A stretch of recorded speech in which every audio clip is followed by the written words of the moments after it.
Welcome to the New Masculine Podcast. This is a place where masculine identifying people come together in community to disrupt outdated models of masculinity and together construct new models for our way forward as men. As a special note, while this conversation is between men, this podcast values all beings and seeks to create positive impacts for all. I'm your host, Travis Stock. I am a master life coach, an equus coach, which means I often partner with horses when supporting clients, and I'm a teacher. In my coaching work, I am passionate about the balance of masculine and feminine energies in each of us, regardless of gender. I seek to help others nurture a relationship with both types of energy, which often leads to a greater sense of wholeness. And yet what I found in my work with men is that many of us have been taught messages about what it means to be a man by first teaching us to avoid anything that is associated with the feminine. That avoidance leads to few experiences of intimacy, emotions outside of anger, vulnerability, or even a sense of belonging.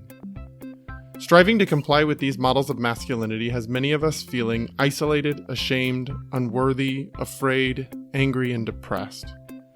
That's why I started this podcast, to bring men together who are ready for something new, something more whole. The use of technology has basically become synonymous with living in our current world, and while that can be challenging or bring up fear for many, looking at you, social media, and the hot button issue of AI, there are definite places where it is used for good. Hell, think about how much technology is used to get this episode in your ears. Well, my next guest is someone at the nexus between positive change and technology. Marc Fussell is the creator and founder of Take 2 Minutes, a nonprofit organization and platform that seeks to enhance mental well-being through positive psychology and technology. What I love about his work is that it comes from and is inspired by his commitment to supporting his own son's mental health. I'll let him share more about that in a bit. Marc also identifies as a leader, as a parent, as an entrepreneur, and as a friend. So let's welcome Marc into the New Masculine and learn how much our lives can improve with small changes that take 2 minutes. Thanks for joining me, Marc. I appreciate the opportunity, Travis. Thanks for having me. It's a pleasure to have you. Is there anything that I didn't mention about you in that intro that feels important for people to know before we jump in? I think you hit all the points. Obviously, I'm very passionate about what Take 2 Minutes does to help people with mental well-being. We have a lot of activities, and we're going to talk about that later on. But a large part of my latter life, the last 5 years, has been really around that, trying to find ways to help people. And there's a lot of ways out there, and hopefully we can talk about some of them along the way. Mm-hmm. Yeah, no, I like to highlight people that are doing good work and that are passionate about bringing positive change in the world. I think it can feel a little doom and gloomy sometimes these days. And so you giving us some resources and tools that you have found along the way is really helpful as we continue to navigate some challenging aspects of our current living world. Absolutely. The doom and gloom is very accurate too. I have a lot of conversations around that, and where it is inundated day in and day out with negativity. And I hate to use the word negativity, but things that the media tries to trigger us to some extent. They try to find ways to make us worry, to build anxiety, to build fear. And that's how they can get people to come back or keep reading or keep learning more, because they're in a state of fear and wanting to protect themselves. And I think there's a lot of ways we can get caught up in that negativity. And ideally, we should be finding ways to release some of it out of our day in and day out of lives so we can live a happier life. Yeah. I mean, you're already pointing to something that's important that I want to highlight, that so many of my conversations on this podcast are around how we as men are getting to know our emotional landscape, getting to know our own feelings, how to communicate about them, how to navigate them, how to sort of regulate them if they get dysregulated.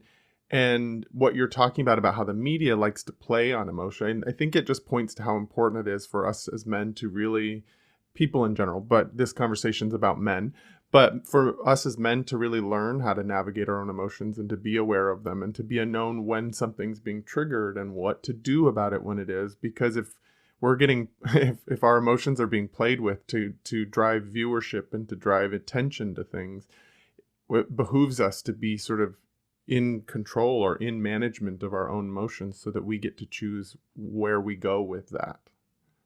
Yeah, that's very important, to be in control of your emotions. And I think through positive psychology and meditation and ways to help calm yourself, you can recognize there's better ways to deal with confrontation and conflict than anger and yelling. Something I try to always do is, if I find myself, there's problems in life. There's always problems in life. There's confrontations and issues and whatever else. And I find for me, if something, for lack of better terms, triggers me, or I find myself getting angry about something, my best solution is to pause for a few minutes and really reflect on my feelings, recognize maybe why I'm feeling that way, and try to address it with a level mind instead of addressing with that anger in my mind. Because we're all going to have times that we're going to feel anger, we're going to feel frustration with something, but I don't believe that addressing an issue with that focus is the best way to ever address an issue. Yeah, I'm very much there with you. I'd love to hear a little bit though about how you have gotten to this place as a man and how you've gotten to this place with your own sort of development as a person. Let's start kind of where you start. What comes to mind when you think about growing up as a boy in this world, or growing up in your family, in your culture, in your area of the world? Like, what comes to mind when you think about the things you learned about as a boy growing into a man? Well, to focus on your initial question, what got me to where I am as a boy, I don't reflect a lot on the past. I try to focus more on the present. So I'm going to start with that. However, Mm.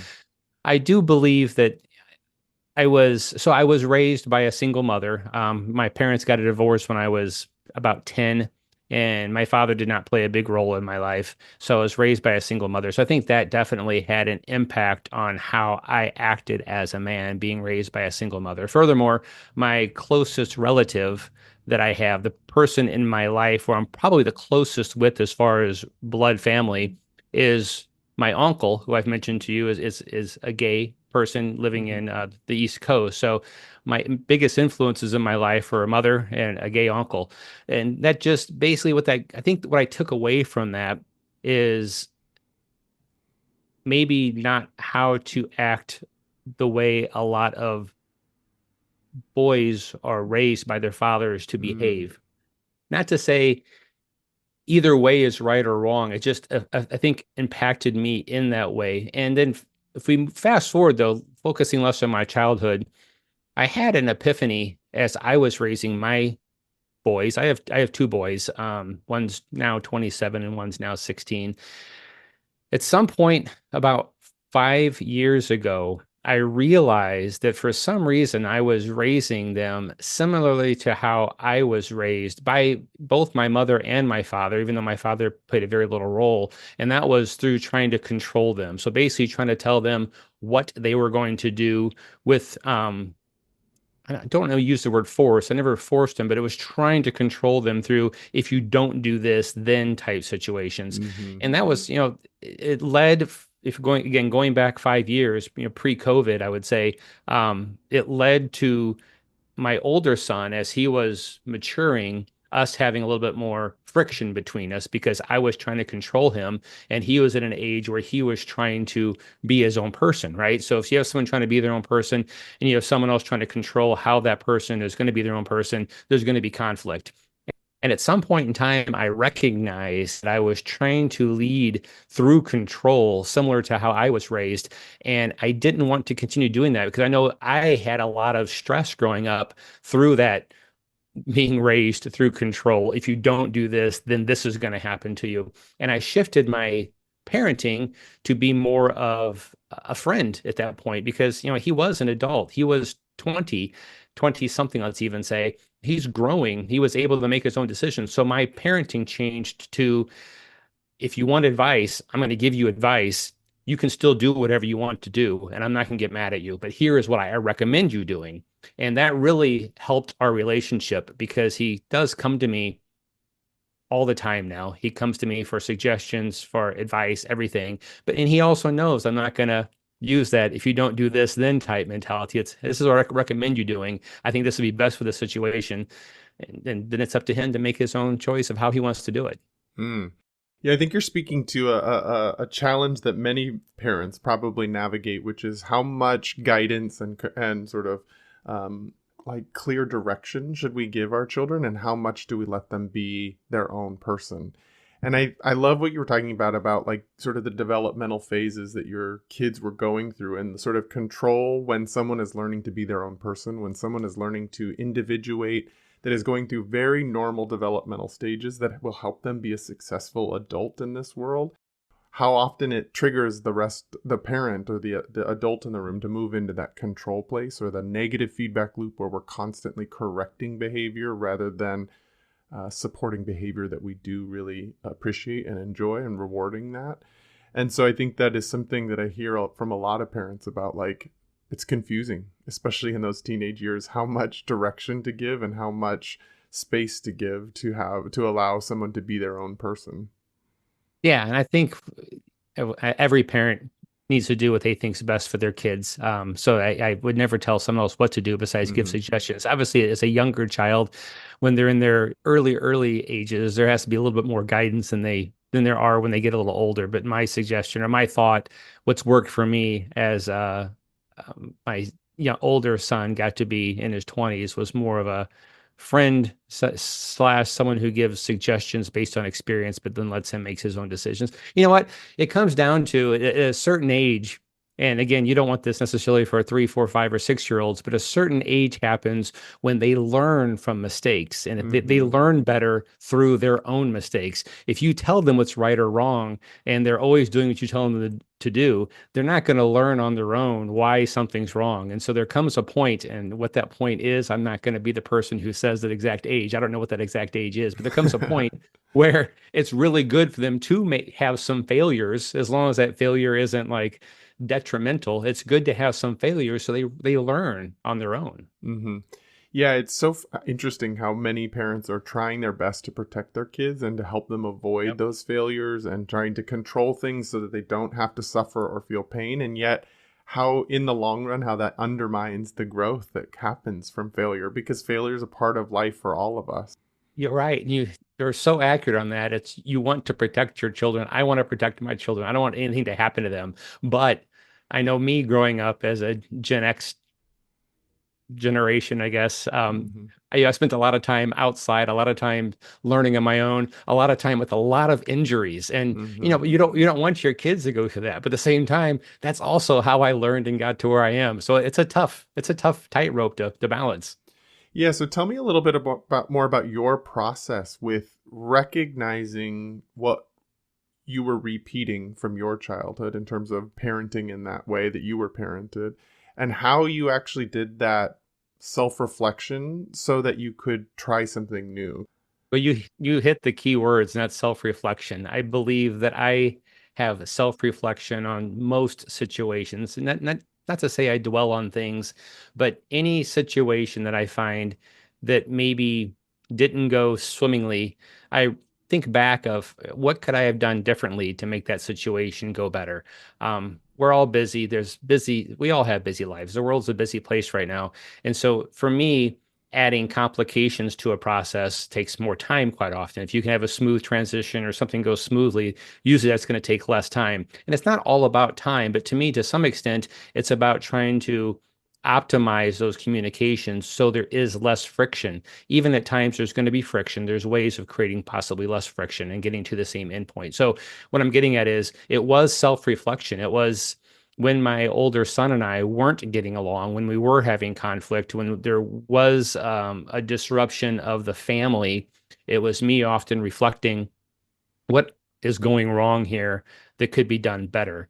And at some point in time, it didn't just happen overnight. It was trying different things. It was a trial and error type situation.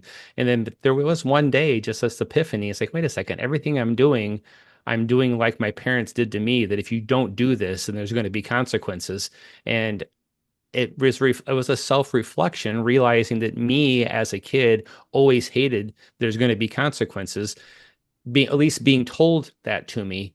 If you learn there's consequences, you're going to have a better learning experience than someone telling you there's going to be consequences Mm-hmm. sometimes. And of course, it comes down to there's knowledge of right and wrong. I'm not going to go out and wave a gun and threaten someone. Those consequences that I don't want to have those repercussions, those consequences. But the typical day in and day out learning, the it's kind of like street smarts of what to do and not to do type thing in situations. Those sometimes can be learned better if they make a few mistakes. And it was me Mm-hmm. realizing that I don't want to lead through there's going to be consequences. I want to lead through I'm going to make a suggestion to you. If you don't do it, I'm not going to be upset. And also, I think part of that self-reflection was just that. I don't like being upset. I don't like when I feel like something has put me in a bad mood. And I don't live my life in a, everything's rainbows and butterflies type world. I mean, there's conflict, but at the same time, if I can do more things to reduce conflict in my head, that makes me happier and in theory makes me a better person. So again, going back to that, I was thinking, what can I do to make these conversations, these situations less stressful, less strenuous, and easier? And it was that. Let's just give suggestions and give advice and let him make his own decisions. Well, I love that you pointed out that it benefits both of you in the relationship. It's not just an altruistic, I don't want to do this to my kid. I don't want my kid to feel what I used to feel. But it's actually like, I don't like being in conflict. I don't like being all tied around the axle. Like, I don't really like that feeling either and being upset. And so what can I do to support my own mental health and support the journey that my child is on? And I like that thought process for many situations. As you may or may not know, I'm a CIO of a company. I have employees there. I have a couple companies. And I think it always comes down to that. When I have conflict, and there's conflict every day, it's how to deal with it in a way where the person who you have to talk to is going to feel like they were heard, they were recognized, you get what they're coming from, but at the same time, you both come to a common agreement without a whole lot of conflict or back and forth. Because spending a day or two of arguing about something is, you still have to come to an agreement. And the faster you can do that with less conflict, I feel like is a better resolution. Mm. I love that model, especially considering our current world where we do want to like sort of stake out our side and argue for it and defend it and really lean into that.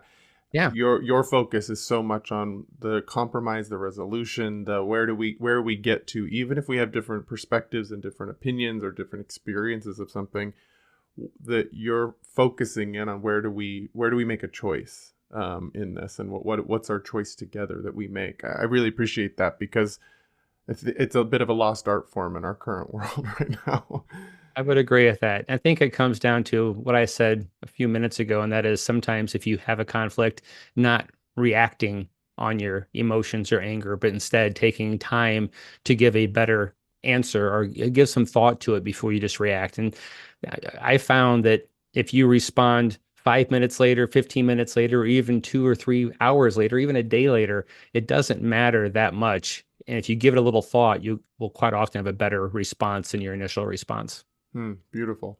So I heard you mention that you were raised by a single mother, and your closest figure, other family figure, was your gay uncle. And I heard you sort of acknowledge that it gave you a different window into what was possible for you as a boy than maybe some other boys experienced with their fathers. How do you currently define your own masculinity or being a man in this world? Um, that's a good question. I don't know if I define my masculinity more than I define me as a person. Mm. Um, I think there has been in the last decade more acknowledgement that a man can have emotions, that a man can do things besides just lead or just show anger or just try to be in control. And I think those are all important things to realize. And it comes down to, again, that we're all people, right? No matter if you are a male or a female, we are all humans. And so to recognize, and on top of that, if you take 20 different men, they're all going to be different, right? I mean, Hmm. we all have similarities, but our personalities and exactly who we are and our upbringing are all going to be different. So I think recognizing that we are all similar, yet we all are different is very important in trying to understand others and try to understand others' perspectives. And quite often that's what it is. It's a perspective difference that maybe we don't, or one person doesn't understand from the other, which causes that conflict. So recognition of the differences can somehow and sometimes alleviate some conflict. Well, I hear that, and I applaud it. And I don't necessarily know that's always easy for all men to be able to see what you're talking about, which is to like really focus on understanding someone else.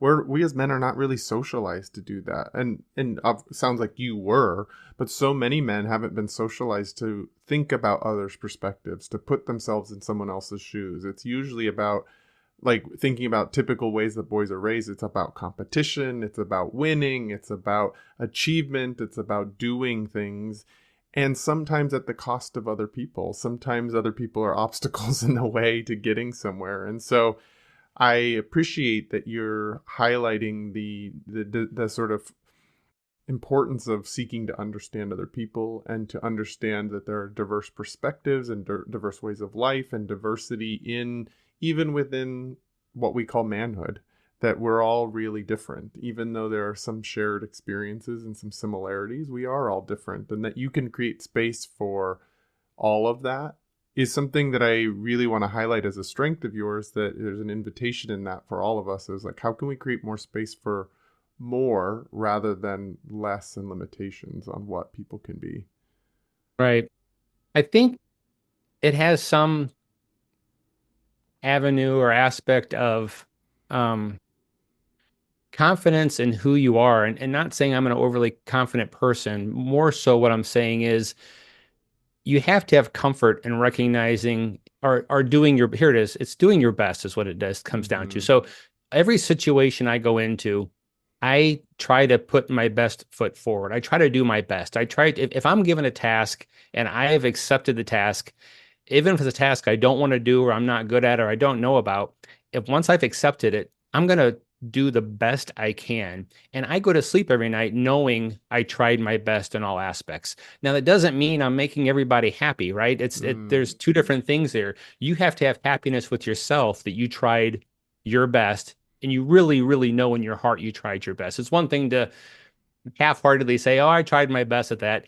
You're really fooling yourself then. You know truly if you tried your best at something. If you tried your best at something and the recipient doesn't like it, or someone doesn't like it, it's okay. As long as you know you tried your best, have some confidence in yourself that you tried your best, and recognize you're not going to make everybody happy. And that's not to say I don't want to make people happy. It's just to say you're never going to make everybody happy. My goal is to make people happy. Doesn't mean I'm going to have a 100% success rate, right? We're never going to have a 100% success rate. No matter what we do, there's always going to be people who are dissatisfied for some reason with how we did something. But again, as long as you know you tried your hardest, you should have some confidence and be able to feel good about yourself and what you did. There's a real groundedness in knowing of self, like being really self-referenced in that is powerful to talk here. I was just recently listening to a talk that Eckhart Tolle gave, and it's an older one, so it's not new material, but it's sort of talking about how often we move through the world very referencing ourselves based on others. So like better, worse, richer, poor, better job, less job. Like we're always ranking ourselves comparatively to other. The ego loves to do that. Yes.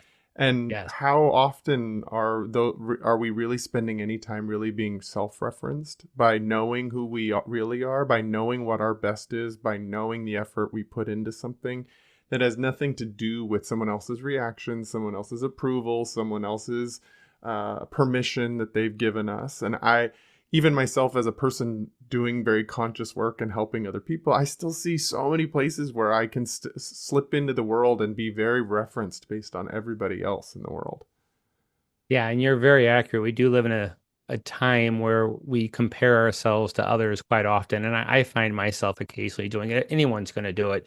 And again, it goes back to having some recognition of self-worth. I mean, there's many times where, let's take 2 minutes. I think Take 2 Minutes is a fantastic platform. It's really struggling to get enough users to be sustainable. And there's times that weighs on me. I think to myself, I've created this wonderful platform. I've put 10,000 hours of my time into it and hundreds of thousands of dollars of my own. I could literally almost sometimes too much money. Why hasn't it gone farther? And that can weigh on me, right? That can be a situation where I sometimes get down on myself because I haven't made it more successful. And just given that as one example, I can give other examples of someone you see on the media or someone you see who's an influencer, like, boy, they have a good life. Why don't I have that? Those are easy things to do. But again, it comes back to recognizing self-worth, changing that story in your head to why isn't this any better to I'm doing a lot to make it the best I can. I can keep trying or I can stop, one of the two, but I'm going to keep trying and learn along the way, learn what isn't working and try to adjust and adapt and keep trying. So instead of letting that negativity of why isn't this working or why isn't my success happening weigh on me, and it does at times, I try to shift the focus to here's what I've learned so far. Let's keep trying, maybe shift our trials, and see if we can be more successful. Mark, that's so cool. I really just want to thank you for sharing that example because there's some vulnerability to sharing that. You're on here talking about this thing you've created and acknowledging where it's not reaching a certain sustainable success, and you're sort of acknowledging how that worries you or how that can get stuck with you sometimes. Like, I think so often all we want to do is share with people the successes and like Yep. the polished version of what we're talking about or sell people on it. I just really want to highlight that I'm so grateful you shared that example because, I navigate that too as a person running my own business. Like, it's not always working the way I want to, and I put a lot of time and effort into it. And sometimes it's hard and I worry and I struggle. And so I just feel so much resonance with that and appreciate feeling connected to you in that way because it's not always easy to share that in such a public way, the vulnerable parts of what's happening behind the scenes. Absolutely. I'm really happy to share anything. Again, I think I've gotten to where I am through trials and errors and mistakes and failures and everything like that. So I'm always happy to talk about the reality of life and not just Hmm. the best situations. Yeah, it's so cool. So let's talk about Take 2 minutes. Let's talk about what this is that you've created. First, let's start by tell me why you created this. Where did this come from? So going back to my now 27-year-old son, so of course we all love our children. So I was going to say he's a wonderful child, but I think most people You're biased love though. their kids, right? Yeah, I'm a little biased on that. Exactly. Um, he was in high school in 2015, so this is almost 9 years ago now, and he was struggling a bit with some just a little bit of depression. I don't want to necessarily label it, but I could tell he wasn't in a good place and he was struggling a bit. So my solution as a parent at that point was just to every day around noon text him something, letting him know he's loved. There's people out there that care about him, try to lift his spirits up, just to hopefully put him in a good mood for a few minutes when you read the text message. Well, I think at that time I probably was starting a company, not Take 2 minutes, something else, and I had very little time. What I found was around noon every day, which is the best time. I think he was in lunch at noon or something like that. The best time to text him. I was quite often heads down programming or in a meeting or doing something else, and my mind wasn't having its most positive thoughts of the day. Let's put it that way, right? And so my positive thoughts though were coming in the morning. So in the morning back then and still yet today, I try to get up, and something I think is very important for everyone is just to have some self time, some you time, focus on yourself. And I can do that via reading some material while drinking tea. I can be on the yoga mat. I can be meditating and walking a dog. But back then, 9 years ago, I was quite often doing yoga and or meditating in the mornings. And so I found that's where my positivity was happening. I was having all these great thoughts to share with them at like 5:30 in the morning, which 5:30 in the morning isn't going to be a conducive time to text a 15-year-old a positive Definitely message. not. Yeah, no, not at all. So I wrote a little application that allowed me to text my positive thought to a phone number. It would throw it into a doc, and later on that day, I could go to the doc and kind of round out the message, complete the message, and then an application would pull a random message out of that doc and send it to him. And then that grew to making sure it didn't duplicate a message being sent to him. Then it grew to a few other of his friends and family members wanted to receive the messages, so they were getting it, and it kept just escalating a little more and more. And one day, I was in a local store, a health food store, and I was talking to the person behind the counter about they were getting the positive messages also. And I knew I had like 20 people getting the positive messages, and I thought nothing else of it. I thought 20 people getting these messages, that's a fun little side thing. Well, as I'm talking to this person behind the counter, someone behind me, a complete stranger, says, "Oh, I get your messages also." And I probably looked a little puzzled and confused at them, and I don't even know what I said back. But ultimately, I went home and looked, and there was 300 people who had signed up to get the messages. And so Oh, it grew wow. from what I thought was 20 to like 300 people. And so at that point, I realized I want to do more with this, or something more needs to be done. If I've mistakenly got 300 people getting these messages, I need to find out what else I can do. So I reached out to my network of contacts, got in touch with a psychologist at Duke University, and he had a 10-year grant to study resilience and happiness in healthcare workers and students. And he was about 7 years into his studies, and he just had a lot of data to share with me. And he spent many, many telephone calls with me talking about his data and how the activities helped and what helped and why it helped and everything else. And ultimately, that is what grew into Take 2 Minutes, is the data that he shared with me about his activities. From then, I obviously got in touch with many other counselors and psychologists, and Take 2 Minutes has been developed from the beginning with input from counselors, therapists, and psychologists. I've made sure that they have had a role and a say in every aspect, every activity that's been developed. That's so important to have this sort of research behind it, but then also sort of professionals that understand what best practices are and that we're not just shooting in the dark. Like, things can Right. be really well intentioned when it comes to mental health support out there.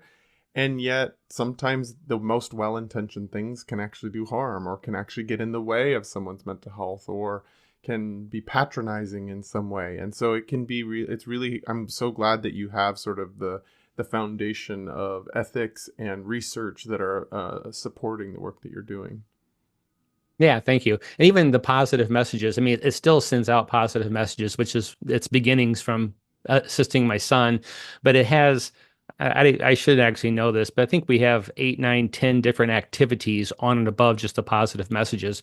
And I want to state that because I think a lot of people still think it's just a service that delivers positive messages, and it's so much more than that. But regarding the positive messages, even they have been all read by a psychologist, therapist, or counselor and tweaked or modified, or some have been removed. That's not to say that, into which I guess what I'm getting at is, or my end statement here is to what you said, anything can bother somebody. And now that we have, I think, 1,600 messages in the database that are positive messages, I'm certain ones could bother somebody. That's not the intent of them ever. They all have a good intent and a good meaning. They've all been read by professionals or people who gave feedback. And the intent is they're all meant to be just positive messages to help you think about situations and get into a better mindset yourself. Mm-hmm. Yeah, I think that is important to acknowledge that that even you can try your hardest and it can still impact somebody in a way that you didn't intend. And so I Right. think it's important to recognize what you do have control over and how much work you put into it, and then release what's not in your control, other people's Yeah. reactions, basically. That's what it is. So and that's one of the messages that Take 2 Minutes actually is, any situation, recognize what you can control and what you can't control. If you can't control something, don't let it bother you. If you have no control over a situation, um, your negative energy towards that situation is somewhat wasted because you can't control it at all. Mm-hmm. So if I put myself in going back to being like a 15-year-old boy and I think about receiving positive text messages from my dad, um, I can see that sometimes I would be that would be very helpful and I would like that. And sometimes I'd be like, oh, dad's doing that thing again. What was your son's reaction to it? I should ask him that. That's what he helps with Take 2 Minutes. He actually Oh, uses it. wonderful. He's he does a lot of the video editing. You can see him on social media. So he's an active part of Take 2 Minutes. So he Oh, thoroughly love it. enjoys it now. He thoroughly enjoys the fact it's helping people, and he wants, similar to me, he wants to help more people through Take 2 Minutes. And he finds value in that. Now, as a 15-year-old, that's still a good question you asked. I'm gonna make sure I Mm-hmm. ask him that after this call. I'm gonna have that conversation. I never asked him. I'm really curious.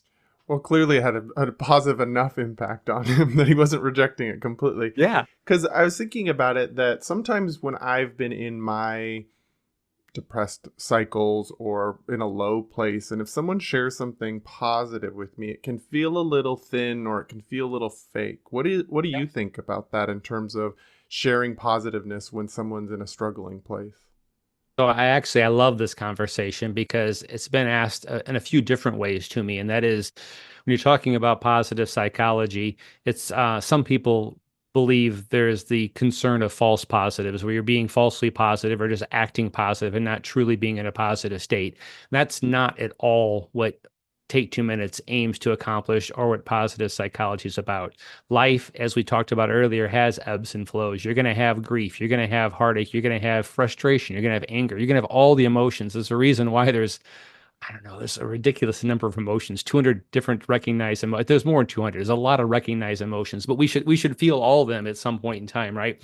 The idea of positive psychology is that when you do have a down turn, a negative event, the loss of a loved one, you're grieving, whatever it may be, it's that you recognize how to dig yourself out of that and not spiral down and get into a more and more depressive state.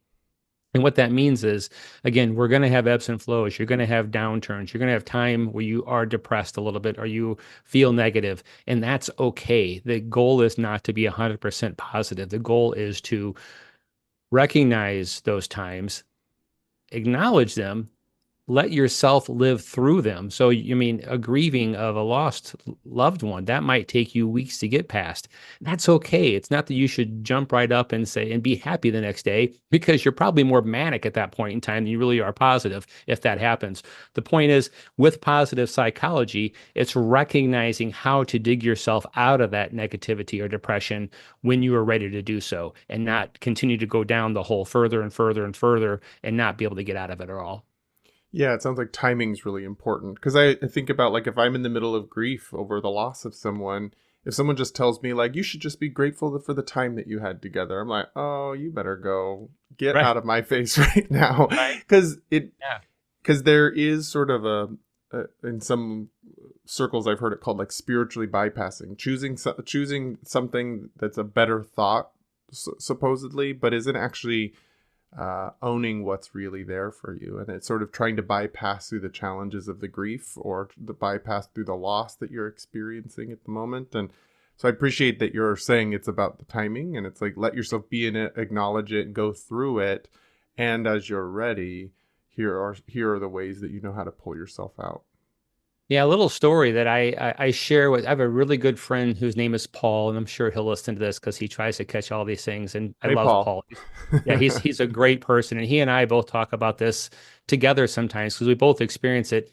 There are times with work, just so many things going on, so many things weighing on your shoulders that I find, and I mentioned Paul because he and I talk about this. He gets it too, where you find you're just not motivated. You are negative. You're in a negative place. You don't want to deal with people, possibly. You don't want to deal with the problems, and you're just like, I just don't want this to even. I'm tired of it right now. And the purpose of Take 2 Minutes in Positive Psychology is during those times, as you said, the timing could take me a day, it could take me 12 hours, it could take me 2 or 3 days, but at some point in time, I'm able to recognize what I need to do to get myself out of that slump and then take action on how I can get out of that slump. Because if you're not careful, especially when it comes to work or work-life balance, that slump can weigh on you for days, weeks, months, and that's not healthy, right? You're in a bad place all the time, and you're just pissed off and negative and angry, and you're not getting anywhere. So through positive psychology and things in Take 2 Minutes,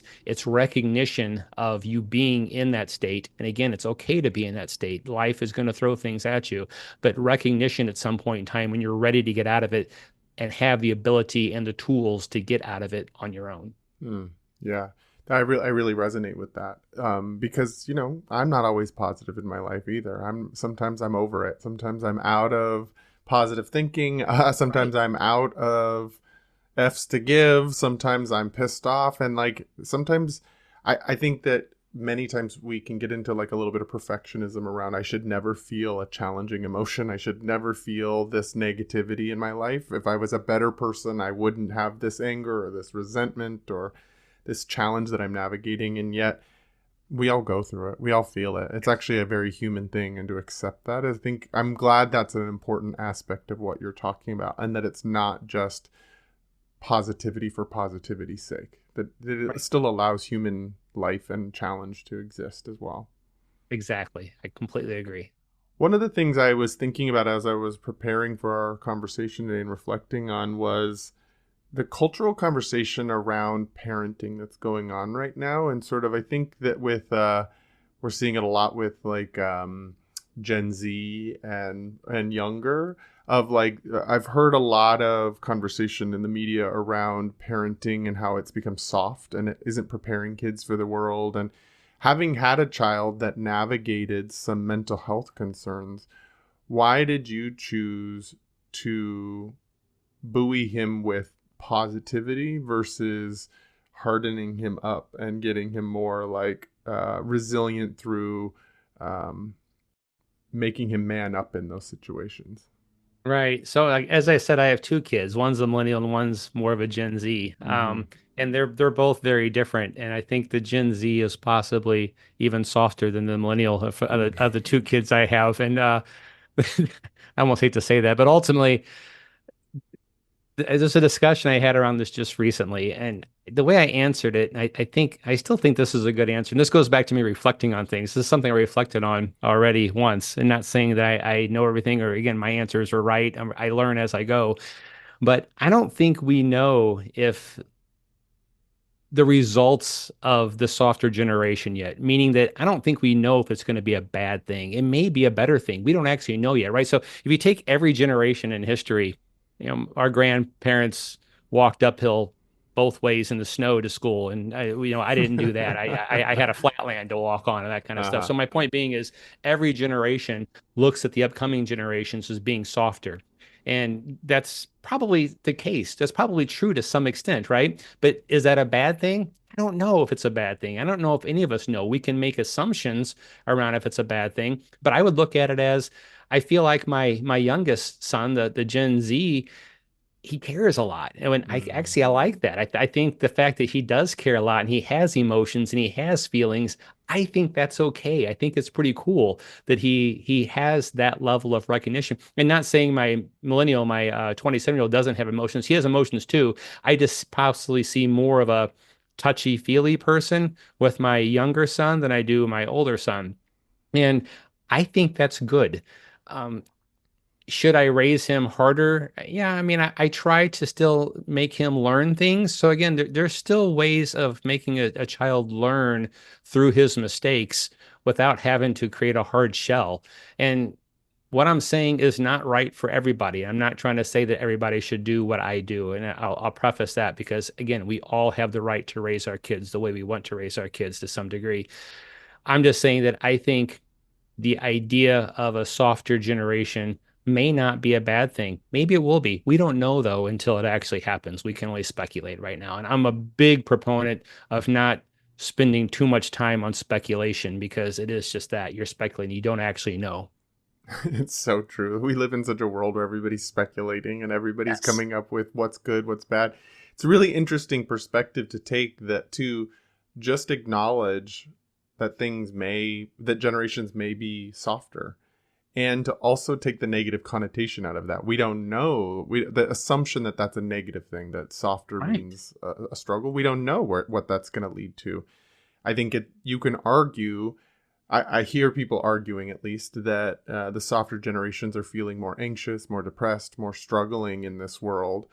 And maybe there's some data to show that. But there's also a lot of other factors that we can look at about the compassion that other generations have, the care that they have, the sort of understanding of climate and our world and our responsibility to this planet. So it's like, in some ways, we don't know where that nets out, and we won't know where that nets out for a long time. And so to speculate on that is really just playing maybe into what we were talking about in the beginning around that, playing on people's emotions and the division of things, of creating that emotional charge of there's a good and a bad and a right and a wrong, rather than being able to see what is and to be curious about what's going on. Right. I completely agree with you. And regarding the anxiety with the younger generations or the speculation of more anxiety, I talk about anxiety a lot. And the good thing about some anxiety is it can be controlled or mitigated through activities that those individuals can do to help themselves. I mean, obviously, some serious anxiety, you need to have a therapist involved or medication possibly, but a lot of anxiety, a lot of it is worrying about the what ifs of the future. And you can mitigate some of those worrying through activities such as meditation, such as a grounding exercise.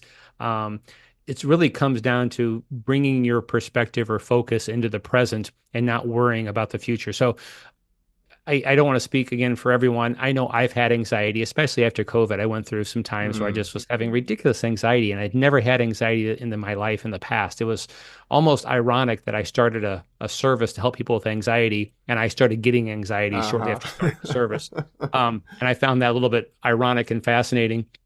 But the activities in Take 2 Minutes really work for some of that low level anxiety. If you're worrying about a what if situation, bring your focus back into the present. You can do that through one of the many breathing exercises in Take 2 Minutes. Just ask for a breathing exercise. And the idea of a breathing exercise is you really are focusing on your breath. And when you focus on your breath, as you have thoughts that come into your mind, you're supposed to let them go and focus back on your breath again. And that helps you stop worrying about whatever that future event is that you're concerned about. Similarly, there's grounding exercises, and our grounding exercise works by giving you a form you fill out, and that form is for you to recognize 5 things you see around you. So, and then the second one is like 4 things you hear and 3 things you feel. And the idea behind all those is just using your senses to get Mm. a landscape of what's around you. So if I'm worried about one of many things that might happen next week and it's causing me anxiety and I'm feeling the shallow breath and I'm worried about it, if I do a grounding exercise and I look around and start realizing, there's a light here, a speaker there, a mirror over here, and then that's an easy one, right? But when you start getting into the hearing and feeling, those are the ones that are, in my mind, a little more fun because you almost really have to focus, especially for the feeling one, right? For the feeling one, you're like, what do I feel right now? And you can take that as emotion or you can take it as physical. So for me, I would say I can feel the weight of my feet on the ground. I can feel, my arm resting against this table. Those are real feelings that are happening around me, physical feelings. And that makes me think about the present moment a lot. And all those thoughts of really focusing on the present moment help you stop focusing on the future, which you're worried about, and bring yourself back into the present and calm you down from that anxiety. Yeah, I think we often go to such complex ways of navigating our mental health, and we have to buy the next thing, and then we have to, it's become very a consumer driven thing. And yet we have this body that can be really in the present all the time. And if we Yeah. tune into it and use its natural resources, which are the sense organs that we all have, the 5 senses that we have, it can be really helpful in bringing ourselves back into the moment. Like, even just how often through the day do you notice like the feeling of the shirt you're wearing? Like, we get so numb to the fact that we're wearing a shirt, and yet I can feel the fabric on my shoulders when I tune in, but I can Yeah. only feel that if I get really present. And so using that felt sense in this case can be really powerful in grounding us and bringing us back into the present moment rather than in the what ifs about the future, because it's a very normal thing that our psyches do, which is trying to prevent something bad in the Yeah. future by projecting what we think might happen based in past experiences. So we take the past, we project it into the future to try to create safety and to avoid something. And yet we don't actually know what's going to happen in the future. The future is the future, not Right. not the past. And so I think it is really important to sometimes recognize that and to utilize the body as a way of coming back into the present moment. I think that's a really helpful suggestion. Absolutely. And I love the sense of feeling. I know that a little one for me that I really enjoy is I try to walk a dog or dogs frequently, and I do it in the morning hours. And there's just certain days where the sun's kind Mm. of it's hot around here, right? So the sun's beating down in the morning, but still you can feel that warmth against your skin. And that's just a great feeling to me, just knowing the warmth Hmm. against my skin when I'm walking the dogs. And that's another one of those brings yourself into the present moment, focusing on that warmth against your skin. Mm. So you've alluded to the positive messages, the grounding exercises, the breathing exercises. What else can people expect if they were to sign up for Take 2 Minutes? Right. I appreciate the question. One thing I love on Take 2 Minutes is the gratitude journaling. And I say I love it because gratitude journaling is nothing new, but through, again, years of feedback and experience in building Take 2 Minutes, I recognize that there's a whole subset of individuals who want to gratitude journal. They just don't know how, or they don't come up with things to write when they sit down and try to gratitude journal. So and I got that also from therapists. Quite often, when talking to therapists, they said they always prescribe gratitude journaling to their patients, and a lot of patients just don't do it, or they say, I can't think of Almost no anything. one does Yeah, when right. you assign that as a homework Yeah, assignment. yeah. Yeah. So for that, I created what's called a gratitude challenge. And I love the gratitude challenge because the idea behind it is it's for people who want to gratitude journal or want to start recognizing gratitude, but haven't gratitude journaled in the past.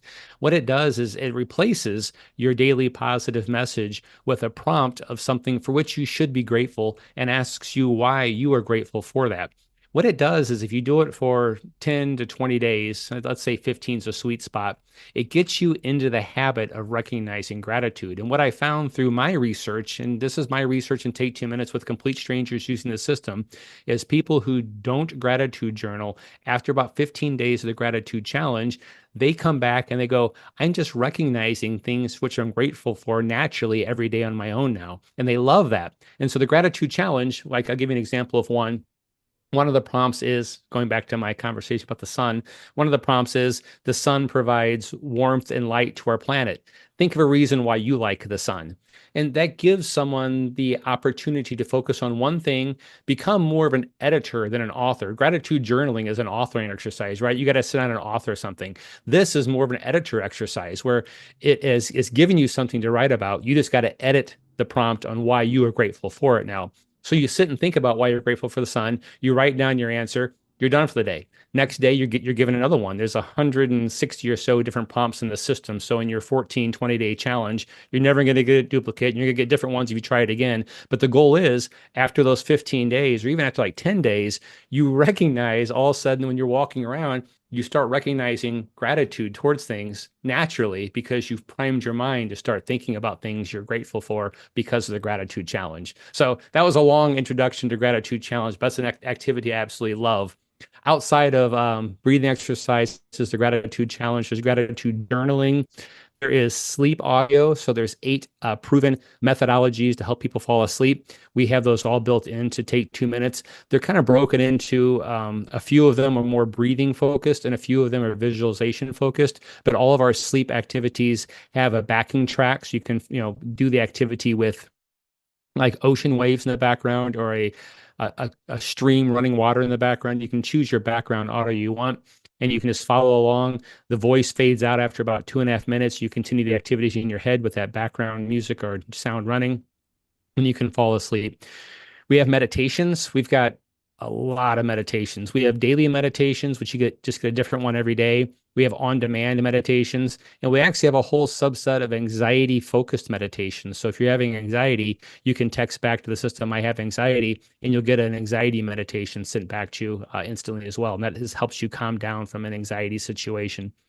We have dream journaling built into it. Dream journaling isn't so much a mental well-being activity as it is one to help your subconscious communicate with your conscious mind, to maybe recognize more about yourself or be more creative. I think dream journaling is fascinating. I'm a person, not everyone's like this. I'm a person who remembers my dreams every morning. So when I Oh, wake up, wow. I always remember my dreams, and I find my dreams fascinating. It's one of those things where I talk to people and they're like, yeah, my dreams were, like on a horror story type thing. I don't like them. And to me, I'm like, I even find those fascinating because why am I going, why am I thinking about these things? And so I like the gratitude journaling. My gratitude journal is set to send me my link every morning at 4:30. My phone doesn't make any sounds. It's just there waiting for me. So when I wake up at 5 or 5:30, I can reach over, grab it, hit the link, and enter what I recall about my dream. So dream journaling is another activity built in to Take 2 minutes. The biggest activity, which I think is a differentiator for Take 2 minutes, I don't see anyone else offering this, is a built-in 3 good things exercise. And a 3 good things exercise has been highly researched and really does a good job of making people get into a more positive mindset. And that's just a great, great activity. 3 good things ideally should be done in the evening. If you're looking to really improve your mental well-being, the steps I always recommend is starting a gratitude journaling exercise, whether it's a gratitude challenge to Take 2 minutes or gratitude journaling. Do that in the morning hours. So start your day off with trying to recognize or write down something you're grateful for, and then go about your day. In the evening hour before you go to bed, sometime an hour before you go to bed, do a 3 good things exercise. The 3 good things exercise asks you to look back on the day and find 3 good things you can remember about that day. The beauty about it is we all have bad days, right? 3 good things asks you to focus back on the day and identify 3 good things. So if you had a bad day, a negative day, you're at home in a bad state of mind, That exercise will make you reflect back, and hopefully you can pull out 3 good things you recognize about the day. That will put your mind into a more positive state while you fall asleep. When you are sleeping, that your subconscious works in that positivity, almost creating new neural pathways in your brain so you can recognize positivity more easily as you go on. The studies and the data has shown it only takes 14 days of doing a 3 good things exercise to have lasting effects for up to 4 months. Wow. Yeah, I keep hearing you use that language of like priming, and I think that's so important that we prime our brains. And this isn't just esoteric thinking positive thoughts. It's actually how the brain works. If our brains get very used to thinking in certain ways, we have habitual ways of thinking, and that is about neural connections and which ones are strengthened over time. And if we spend a lot of time not thinking about gratitude or positive things, our brain gets used to thinking in certain ways, gets used to looking for threats or things to defend against. And yet when we prime the brain and actually challenge it to think in new ways, we can create new neural connections and new neural pathways that help us think in those ways. So that priming language is such an important aspect, that it isn't just some hippie kind of think positively kind of thing. There's actual brain science about these things that are really important. And grounded in something actually tangibly beneficial to us and the health of our brain and our mental health as well. Very true. Very well said too, Travis. Thank you. Yeah. So if you were going to leave people that are listening to this episode with one piece of advice or an offering, what might you leave them with? Try to find kindness and compassion in your day in and day out. Everyone has, you never know. I think Robin Williams once said, and great person, it seemed like, who struggled, but he once said, you never know. I'm butchering this, but you never know what someone else is dealing with. You never know what's going on in someone else's life. And I think that's very true. When I go about my day, I try to be kind and compassionate to anyone who I pass. I think our mothers, a lot of people's mothers once said, if you have nothing nice to say, then don't say anything at all. Those all kind of fall into the same thing, right? Try to be compassionate and nice to people. You don't know what they're dealing with, and it just can make their lives better if you're that way. I try to get out of my house as much as possible. I work from here. This is my office. I work here a lot. So when I do get out of my office, I try to make sure I interact, even with strangers. When I'm on the street, in a store or whatever else, I'm not just walking up and talking to a stranger, but if there is any interaction, I try to make sure that interaction is positive and I'm friendly about it. And I think that's important. I've been told many times that changed someone's view for that day because I did have a positive demeanor towards them, or I was friendly to them. And I think that can help people. Yeah, it's beautiful. And I think an important message in our technological age where all of our interactions happen over the computer or over our phone, that we actually spend some face-to-face time with people. And sometimes that's not always easy when we work from home.